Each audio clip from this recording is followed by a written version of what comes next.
Unha das últimas etapas do camiño francés é Palas de Rei.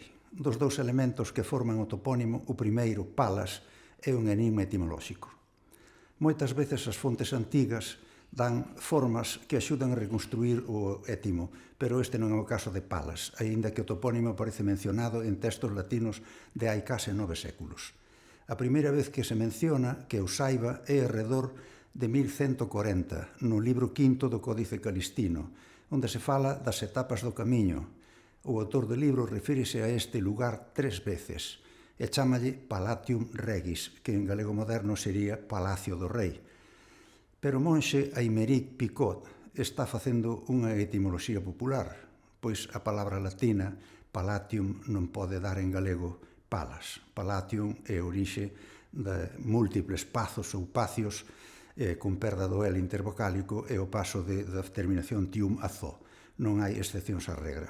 O que fixo Picot foi arrimar a forma arbitraria a unha palabra romance, palas, a unha familia latina que compartía as 4 letras iniciais, palatium. Facíano moitas veces os notarios medievais e con grafía parecida aparece en documentos notariais en latín en anos posteriores. Palacium Regis, 1153, 1200, Palatio Regis, e despois tamén en documentos notariais da mesma época, pero non se atreven a tanta audancia etimolóxica, e poñen Palaz de Rei, 1210 e algúns outros anos sucesivos, Palas de Rei, 1227. Como se ve por estes últimos exemplos, o nome non cambiou para nada en 9 séculos. Descartada a etimoloxía Palatium, queda por explorar outros camiños. No vocabulario común hai a palabra pala e paleira, cova onde se esconden algúns animais, por exemplo, porcoteixos ou raposas, ou tamén abeiro debaixo dunha pedra onde se esconden as troitas. As palabras, as palas poden ser naturais debaixo dun penedo ou fabricadas na terra polo propio animal, polo porcoteixo. Na toponimia menor de Galicia atopamos moito este nome común como topónimo. A pala, as palas, a pala negra, a pala dos mosquitos, a pala do oso, a pala da raposa, a pala da loba, a pala das bestas, a pala da ermitá, a corga das palas, o regueiro da pala. Pola súa parte, paleira, a parte de aparecer 5 veces no nomenclátor de Galicia, está documentado dúcias de veces como topónimo menor. É probable, cremos que seguro, que a voz común pala e o topónimo palas teñan unha orixe común. Para dilucidalo, buscáronse paralelos noutras áreas románicas e resulta que na toponimia hai pala desde Aragón ata os Alpes occidentais, os Grisóns, os Dolomitas, o Friuli e logo por Italia abaixo ata Calabria. Coromina, no seu dicionario etimolóxico catalán, para estas palabras, palas non galegas, propón varias hipótesis. Unha delas é que se pode tratar dunha voz prerromana pala, aparece así en lápidas funerarias célticas lepónticas nos arredores dos lagos Como e Mallore, e os indoeuropeístas supoñen que significaba pedra, pena ou cova, sepulcro ou lápida. Corominas, no dicionario catalán que mencionei antes, descarta esta orixe e considera que os topónimos son designacións metafóricas do latín palam, que significa pá da aixada ou dun rodo, un terreno costo e pelado como a pá dunha aixada. É unha etimoloxía un pouco fantasiosa.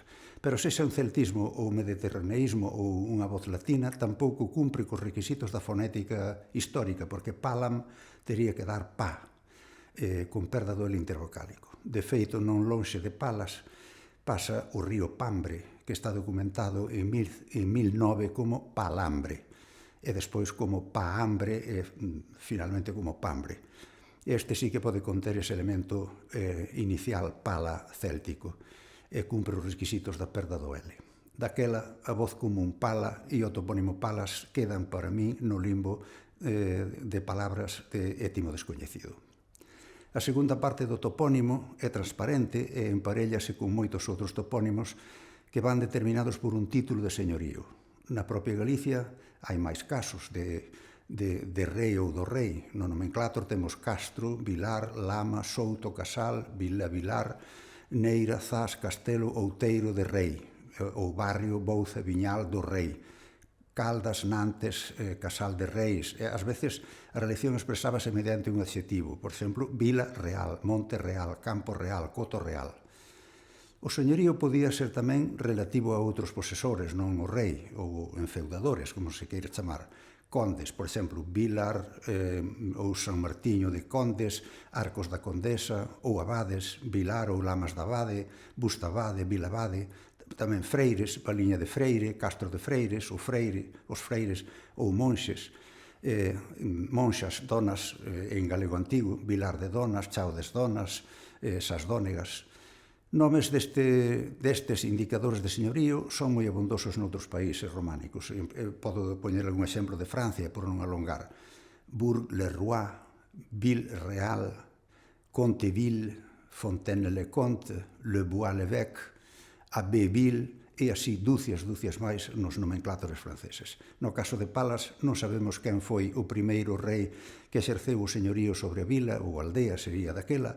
Segundo a lenda, foi o rei visigodo Vitiza, habería que dicir Vítiza no século VIII. Ás veces as lendas teñen un fondo de verdade e non sabemos se é este o caso. E isto é o que podo dicir sobre a etimoloxía de Palas de rei. En realidade, para o primeiro elemento, só estou seguro que non é nin palacio e probablemente tampouco o celtismo pala. Non sabemos se algún día alguén poderá dar unha etimoloxía que cumpre os requisitos fonéticos e semánticos que nos convenzan plenamente. De momento non nos hai.